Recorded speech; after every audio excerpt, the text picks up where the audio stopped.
मैं रोज़िया काज़मी अखिल global press media fund से आज हम फिर एक बार बीजेपी ऑफिस पहुंचे हैं। हमारे साथ जुड़ चुके हैं यूथ प्रेसिडेंट अमन डाबर जी। हम बीजेपी ऑफिस आज फिर इस मुद्दे को लेकर आए हैं क्योंकि देश में सरकार भाजपा की है और कुछ एक ऐसे मुद्दे हैं जो लोगों के हैं, जो लोगों की बात है, जो लोग क्वेश्चनिंग कर रहे हैं कि हमें इनसे जवाब चाहिए। उनको लेकर, उन मुद्दों को लेकर हम इनके पास पहुँचे हैं। सबसे पहले हम एक बार फिर से वेलकम करते हैं इनका अल्टीफ में। और सबसे पहले हम बात करेंगे कि जिस तरह से पुंछ के अंदर म्यूनसिपैलिटी ने एक ग्रेट इनिशिएटिव लिया, जो इलीगल तरीके से जो शॉप्स थी या पुशकार्स जो लगाई हुई थी लोगों ने, उनको वहाँ से रिमूव किया जा रहा है। वो तो एक ग्रेट इनिशिएटिव है, लेकिन उन लोगों पर क्या इफेक्ट पड़ रहा है जिनकी शॉप्स को वहाँ पर रिमूव किया जा रहा है? देखिए, पहले तो हम सबसे पहले आपका शुक्रिया अदा करते हैं। और जो म्यूनसिपैलिटी ने जो ये कदम लिया है, मेरे हिसाब से पुंछ के अवाम के लिए बहुत बड़ा कदम है। क्योंकि आप देख सकते हैं कि पुंछ बाजार की ऐसी हालत थी कि वहाँ से एक भी मोटरसाइकिल या 2 मोटरसाइकिल से ज़्यादा गाड़ी बाजार में ले जाना बहुत मुश्किल था और लोगों का चलने में भी बड़ी प्रॉब्लम आती थी, क्योंकि रेडी वालों ने बहुत ज़्यादा रेडियाँ बीच लगाई हुई थी। और बाजार दुकान वाले क्या करते थे कि हर एक दुकानदार अपनी दुकान के बाहर रेडी लगवा देता था, उससे किराया लेता था। तो उसके बाद इसकी जितनी भी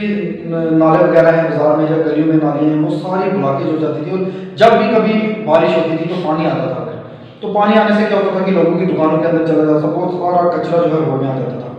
तो म्यूनसिपैलिटी ने बहुत बड़ा ये कदम लिया है, तो हम इस कदम का वेलकम करते हैं कि पुंछ म्यूनसिपैलिटी ने पहली मरतबा जो है ऐसा लिया। नहीं तो कई बार ऐसा अगर होता था तो वहाँ झगड़ा भी होता था, कुछ होता था, तो वो फिर म्यूनसिपैलिटी जो है वहाँ बैठ जाती थी। लेकिन दूसरी तरफ हम बात करेंगे, हमारे जो व्यापारी भाई थे, इसमें काफ़ी सारे लोग ऐसे हैं जो बेरोजगार हुए हैं, क्योंकि रेडी लगा के वो अपना घर चलाते थे।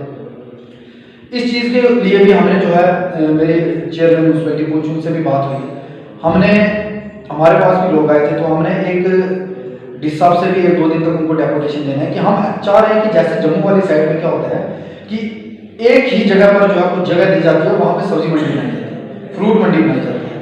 तो उससे क्या होता है कि एक तो व्यापार में भी बढ़ोतरी होती है, दूसरा नंबर ये होता है कि जितने भी लोग हैं एक ही जगह से आके शॉपिंग करेंगे, तो सारे लोग 100-150 लोग जितने भी हैं वहीं पे रेडियाँ लगाएंगे एक ही जगह पे। तो जिस हिसाब से हम बात करेंगे इस मुद्दे के ऊपर, रेडी वाले हमारे भाई हैं, इनको भी साथ लेके जाएंगे और कोशिश करेंगे कि इन लोगों को एक जगह ऐसी दी जाए जहाँ पे ये सारे लोग एक ही जगह रेडियाँ लगाएं। उससे हमारा बाजार का भी बचाव हो जाएगा। कई बार क्या होता है कि किसी वक्त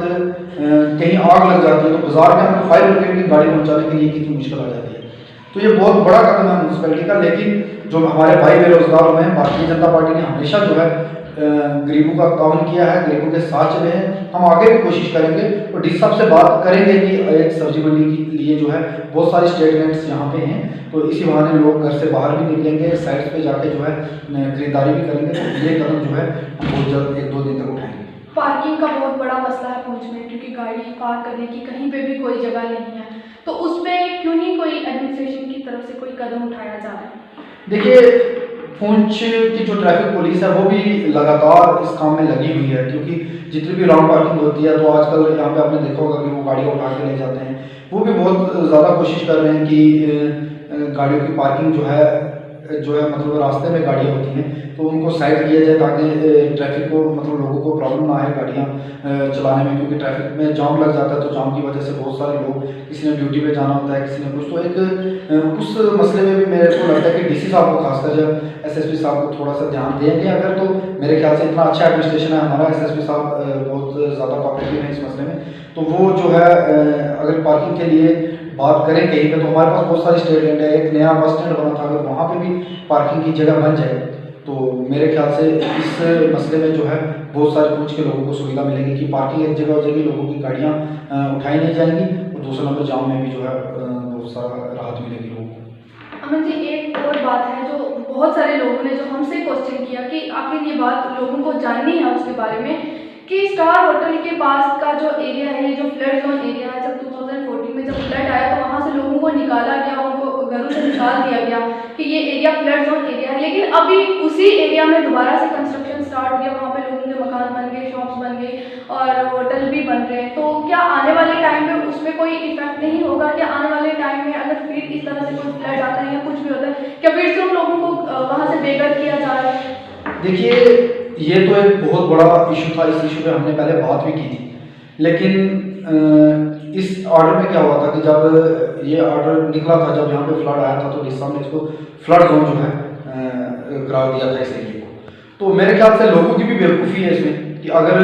लोग वहाँ पे घर बना रहे हैं, भगवान ना करे कि फिर कहीं पता नहीं होता कि कब बाढ़ आ जाए, तो ये लोग जो है घरों में उनका नुकसान हो जाता है। मुझे समझ नहीं आती कि लोगों के पास या तो इनके पास पैसा इतना है कि ये उसको वेस्ट करने के लिए दरिया के बीच आके मकान बना रहे हैं। और दूसरा मैं डीसी साहब से गुजारिश करूँगा कि इस एरिया को अगर आपने फ्लड जोन मतलब उस वक्त दिया था, करार दिया था फ्लड जोन का, तो इस एरिया में अगर इस वक्त आप ही के होते हुए आप ही के ऑर्डर के ऊपर अगर कंस्ट्रक्शन हो रही है, तो कहीं ना कहीं इसमें डीसी साहब को भी देखना चाहिए कि ये कितनी बड़ी बात है। क्योंकि पहले भी इसमें काफ़ी सारे मीडिया पर्सन्स ने भी इस मुद्दे को उठाया था, लेकिन फिर मुझे नहीं समझ आती कि किस बात के लिए जाके मुद्दा खत्म हो गया था। तो लेकिन मैं कहूँगा कि लोगों के भी इसमें नालायकी है। डीसी साहब ने तो चलो, डीसी साहब रोज दिन को जब मतलब 1-2 चक्कर तो उस एरिया में लगाते ही होंगे, डीसी साहब के आंखों के सामने ये कंस्ट्रक्शन भी है। लेकिन मैं कहूँगा कि लोगों को भी इस चीज़ को देखना चाहिए कि कंस्ट्रक्शन कर रहे हैं, कल तो भगवान ना करे अगर ऐसा काम हो जाए कहीं, तो हमारे जानी लोगों को, हमारे लोगों को बहुत ज़्यादा नुकसान होगा। अमन जी, हम डेवलपमेंट को लेकर आपसे हमेशा क्वेश्चन करते हैं, और जो बात रही है, क्योंकि देश में भाजपा की सरकार है और आप पार्टी के साथ जुड़े हुए हो और आप यूथ प्रेसिडेंट भी हो, इसी लिहाज से एक और क्वेश्चन था बैंकर्स का, जो हम हर बार जिसको हाईलाइट करते हैं जब एडवाइजर साहब आए उनके सामने भी हमने ये क्वेश्चन रखा कि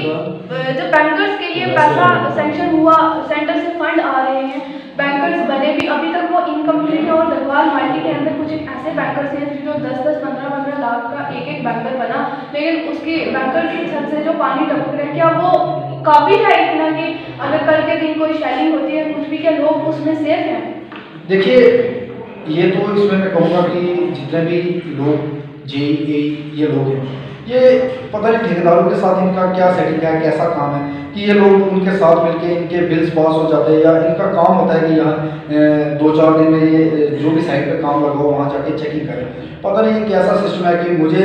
खुद मतलब इस चीज़ के, जब मुझे ये सवाल कोई पूछता तो मुझे खुद कई बार शर्म आती है कि हमारी सरकार पीछे से इतना काम कर रही है, बंकरों के लिए पैसा दे रही है, लेकिन बंकर जो है या तो कहीं बने नहीं है, कहीं अगर बने भी नहीं तो वो उनकी हालत बहुत ज़्यादा खस्ता है, क्योंकि वो लोग जो है उन्होंने मटीरियल उसमें को डाला ही नहीं। मैं आपको बताऊं कि जलास सोत्री से मैं रहने वाला हूँ और वहाँ के बंकर है, और मैंने जहाँ तक सुना है कि बंकर में एक भी पत्थर जो है वो नहीं पड़ता, उसमें सिर्फ क्रशर की बजरी जो कंकरा बजरी है और वो सीमेंट पड़ती है। लेकिन लोगों ने क्या किया कि 2-2, 4-4 दिन में वो पत्थर डाल के उन्होंने बंकर जो है वो बना दिए,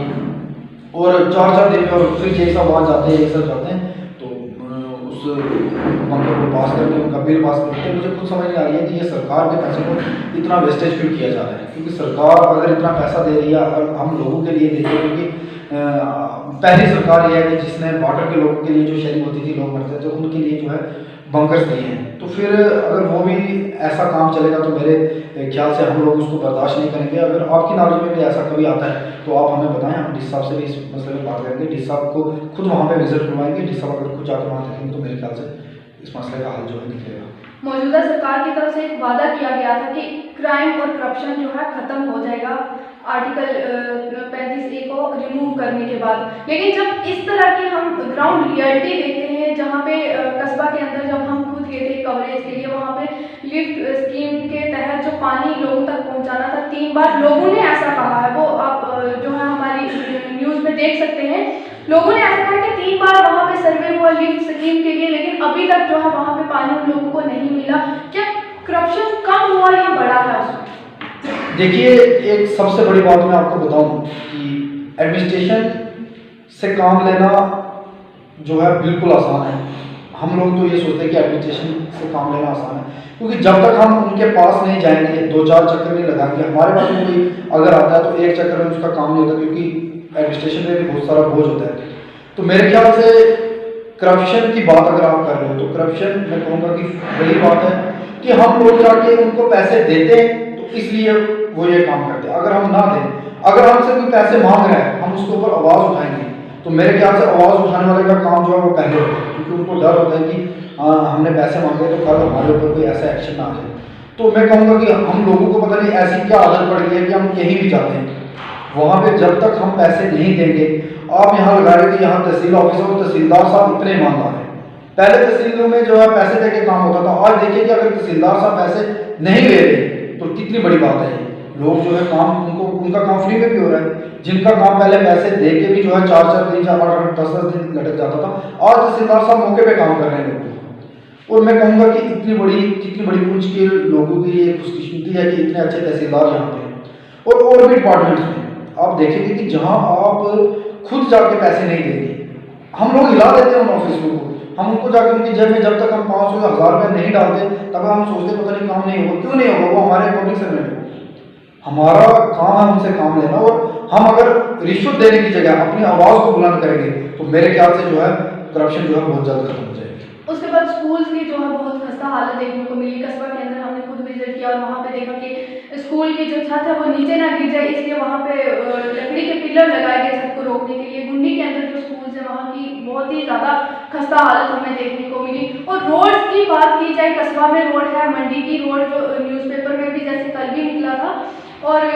मेंढर के अंदर जो कुछ एक रोड्स आती हैं जो पहले ही रोड निकल चुकी हैं, जिनका काम हो चुका है, लेकिन उसके काम होने के बाद अभी उन पर दोबारा टेंडर लग रहा है। मतलब ये किस किस्म का करप्शन है और इसमें कौन लोग इन्वॉल्व हैं? और एक सबसे बड़ा क्वेश्चन, जब सेंटर से सरकार पैसा दे रही है, जब सेंटर से फंड्स आ रहे हैं लेकिन वो ग्राउंड में नहीं दिख रहा है कहीं पे भी काम, तो ये कौन लोग हैं जो सेंटर में ही, जो बीच में ही जो पैसा है वो करप्शन हो जाता है? देखिए, इस बात के ऊपर तो जो है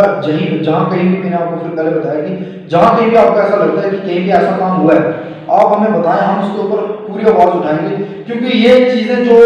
हैं कि रोड्स नहीं बनी हैं तो वहाँ पे जाके बिल्स निकल रहे हैं। मैंने भी एक, मुझे कोई बता रहा था कि एक जगह एक बंदे ने कितने करोड़ का ब्रिज का काम था और ब्रिज बना ही नहीं। और लास्ट में जब उस ब्रिज को पेंट करने का काम किसी को दिया गया तो बंदे ने क्या किया कि वो पेंट करवाने के लिए वो ब्रिज ढूंढ रहा है कि कहाँ, तो तब जाके वो पकड़ा गया कि ब्रिज कहीं है ही नहीं। तो क्या है, मैंने किसी ब्रिज को जाके काम, मतलब उसको पेंट करवाना है, तो किसी ने बोला कि भाई ब्रिज तो बना ही, उनको ठेकेदार वाले ने लगा कि हम पूरा ब्रिज खा गए तो पेंट करवाने के लिए जो है ब्रिज को ढूंढ रहा है। तो मैं कहूँगा कि कितनी बड़ी, मैं कहूँगा कि हम लोगों की भूल है कि हम लोगों के ऊपर जाके वो लोग ऐसे ऐसे काम करते हैं, रोड्स बनाते हैं या कुछ। और इसमें मैं कहूँगा कि बहुत से लोग हमारे लोकल भी मिले होते हैं, क्योंकि लोकल एरिया में अगर काम हो रहा है, लोकल एरिया के लोग जो हैं वो पैसा निकलवा के खा रहे हैं, तो कितनी बड़ी बात है वो कि वो सब मिले होते हैं, वो सब पैसा लेते हैं। और अगर आपकी नॉलेज में ऐसी कोई बात होती है तो हम जो है अपने सरकार का पैसा बिल्कुल जो है ज़ाया नहीं जाने देंगे। सरकार का 1-1 रुपये, आज मोदी सरकार है वो 1-1 रुपये का अपने मंत्रियों से हिसाब लेते हैं, तो डिपार्टमेंट से वो हिसाब लेना बनता ही है। तो अगर आपके पास कहीं ऐसा मुद्दा आता है तो आप हमें बताएं, तो उस पर ऊपर हम जिस हिसाब से पहले बात करेंगे। अगर फिर भी एक्शन नहीं होता तो हम उसको जो है हाई लेवल तक अप्रोच करेंगे कि सरकार के पैसे का जो है नाजायज फायदा क्यों उठाया जा रहा है। मीडिया का यही काम रहा है कि इस तरह के मुद्दों को हाईलाइट करना, और हिंद मीडिया हमेशा से ऐसी बातों को जो है हाईलाइट करता आ रहा है, लेकिन उसमें कहीं ना कहीं कमी दिख रही है कि अभी तक जो है उस पर एक प्रॉपर इन्वेस्टिगेशन नहीं की जा रही है या नहीं हो रही है। तो इन सब चीज़ों की जिम्मेदारी कौन लेगा, कौन रिस्पॉन्सिबल है इसमें? देखिए, सबसे बड़ी जिम्मेवारी तो मेरे ख्याल से, अगर ऐसा कोई भी मुद्दा होता है तो उसके ऊपर एडमिनिस्ट्रेशन की सबसे बड़ी जिम्मेदारी होती है। तो मेरे ख्याल से अगर हम किसी भी मुद्दे पे, आज तक हम डीसी साहब के पास कोई भी मुद्दा लेके गए तो उसका हल निकला है। ऐसा नहीं है कि डीसी साहब कोई काम नहीं करते या एसएसपी साहब काम नहीं करते। हम जब भी कभी एडमिनिस्ट्रेशन में किसी भी ऑफिसर के पास जाते हैं तो हमारा काम वो पहले करते हैं, ऐसा नहीं है कि नहीं करते। लेकिन जहाँ पे गलत होता है तो हम डीसी साहब से बात भी करते हैं कि अगर गलत हो रहा है तो उसके ऊपर प्रॉपर चेकअप किया जाए। अगर नहीं होता तो भारतीय जनता पार्टी युवा मोर्चा जब सरकार में थी तब भी वो आवाज़ उठाती थी, आज सरकार में है, जब नहीं थी तब भी आवाज़ उठाती थी, आज सरकार में है तब भी आवाज़ उठाएगी। गलत हम कभी नहीं होने देंगे, ये भारतीय जनता पार्टी के लोग हैं, क्योंकि 70 साल जो है कांग्रेस ने देश को बहुत ज़्यादा लूटा है। अब ये लूट सूट वाला काम नहीं चलेगा, अब सिर्फ जो है इंसाफ मिलेगा और इंसाफ लोगों को जो है दिलाने का काम हम खुद करेंगे। यूथ का एक और सबसे बड़ा क्वेश्चन, भैया ये क्वेश्चन अच्छे नहीं थे क्या? अमन जी, कल 8 मार्च को नेशनल वुमेन डे सेलिब्रेट किया गया, वुमेन एम्पावरमेंट की बात की गई। क्या ग्राउंड में ऐसा है कि जो राइट्स जो कहे जाते हैं, जो भाषणों में दिए जाते हैं, क्या वो वुमेन को हक जो है दिया जाता है कि यहाँ वो सिर्फ कहने की बात है? देखिए, सबसे पहले तो आप ये एक महिला हैं, मैं आपको भी एक बार फिर से नमस्कार करता हूँ कि कल जो हमारा वुमेन डे जो है 8 मार्च को सेलिब्रेट हुआ है, और ये ऐसा पहली बार हुआ है कि भारतीय जनता पार्टी के नेतृत्व में पूरे देश में जो है वुमेन डे मनाया गया है, अंतर्राष्ट्रीय महिला दिवस जिसे हम कहते हैं। और आप देखेंगे कि पहली मर्तबा ऐसा हुआ है कि नारी शक्ति को जो है सबसे ज़्यादा जो है सम्मान दिया गया है। आप देख लें कि आज हमारे देश की जो फाइनेंस मिनिस्टर हैं वो एक महिला हैं। आप देख लें कि हमारे जम्मू के अंदर आज डिप्टी कमिश्नर महिला हैं। और सबसे बड़ी बात कि हमारा जो डीडीसी का चुनाव हुआ है और चुनाव जीतने के बाद जो है हमारी चेयरपर्सन बनी है वो भी एक महिला है। कितनी बड़ी बात है कि हम लोग जो है हमेशा महिलाओं को जो है नकारते थे, महिलाओं का अपमान करते थे। आप देख सकते हैं कि कितने बड़े बड़े केसेस हुए थे महिलाओं के ऊपर और उनको जो है इंसाफ जो मिला है उन महिलाओं को, वो जो है इंसाफ जो है भारतीय जनता पार्टी की हुकूमत में मिला है। क्योंकि जब भी महिलाएं के ऊपर आप देखेंगे कि निर्भया केस हुआ, जब और भी जितने भी हत्याकांड हुए, उनमें जो है इंसाफ की जब बात आई तो इंसाफ भारतीय जनता पार्टी की हुकूमत में मिला। आज नारी शक्ति इतनी पावर में है कि वुमेन रिजर्व सीट्स की गई हैं कि किसी कोई सीट ऐसी है कि उस सीट के ऊपर जो है रिजर्व करके जो है नारी शक्ति को जो है सम्मान दिया गया और हम लोग खुशकिस्मत है कि हम नारी शक्ति के अंडर काम करेंगे। और मैं कहूँगा कि आज मोदी सरकार ने जो है, पहले हमारी बहनें जंगल में जाके पूरा दिन लकड़ियाँ चुनती थी और जाके घर पे खाना बनाती थी। आज मोदी सरकार के अंदर ऐसा हुआ है कि गैस चूल्हा लोगों तक पहुंचा है। पेंशन की बात करें हम, मतलब कि हर तरफ से जो है महिलाओं को जो है एक विश्वास मिला है। आज बहुत सारे सेंटर्स महिलाओं के लिए खुले कि वो आत्मनिर्भर भारत बनाने का जो मोदी जी का सपना है वो सपना पूरा जो है नारी शक्ति को सम्मान देके किया जाए। तो मेरे ख्याल से जो है ये बातें पहले भाषण में होती थी 2014 से पहले, लेकिन जब से हमारी सरकार आई है तो ये बातें ग्राउंड पे है और आप देख सकते हैं कि ऐसा कुछ नहीं। आज हमारी नारी जो है, हमारी बहनें माताएं खुल के जो है कहीं भी जा सकती हैं, खुल के कहीं भी वो कोई भी काम कर सकती हैं। आप भी एक मीडिया पर्सन है, आज तक पूंछ में भी ऐसा नहीं होता। तो एक महिला अगर पूंछ के अंदर ऐसा काम करे, खुल के आवाज़ उठा रही है, तो मेरे ख्याल से ये वही पावर है, ये वही नारी शक्ति जो हमारी सरकार ने बुलंद की है, तभी ये काम हुआ है। लेकिन रियलिटी कुछ और भी है कि मेंढर के अंदर जिस तरह से नाजिया पे एक एसिड अटैक हुआ, मेंढर के अंदर एक माइनर गर्ल का रेप हुआ और आए दिन हमें महिलाओं पे जिस तरह से अटैक किए जा रहे हैं, घरेलू अत्याचार किए जा रहे हैं। और उसके बाद आयशा ने जिस तरह से नदी में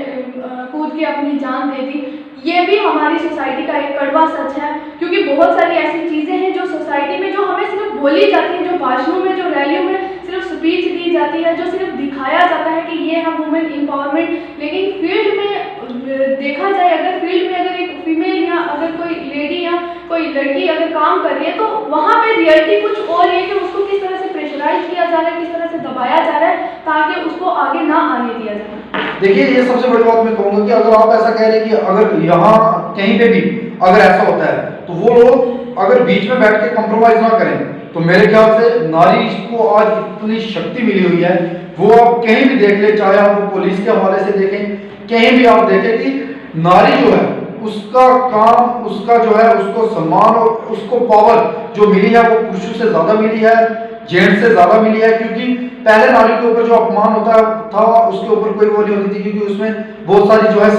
सरकारें इन्वॉल्व होती थी। वो सोचती थी कि हम लोगों के, और कभी भी अगर कोई गलत काम करता था तो वो किसी मंत्री का या किसी का बेटा होता था या किसी का भतीजा होता था। हमारी सरकार में ऐसा हुआ है कि जिस आदमी ने भी ऐसा काम किया है उसको या तो पार्टी से बाहर निकाला गया है और या फिर किसी ने अगर ऐसा काम किया है तो उसको इंसाफ जो है, उस नारी को हमेशा इंसाफ मिला है। ये आपने 6-7 सालों में देखा भी होगा। और कहीं अगर ऐसी चूक रही है तो उसमें मैं कहूँगा कि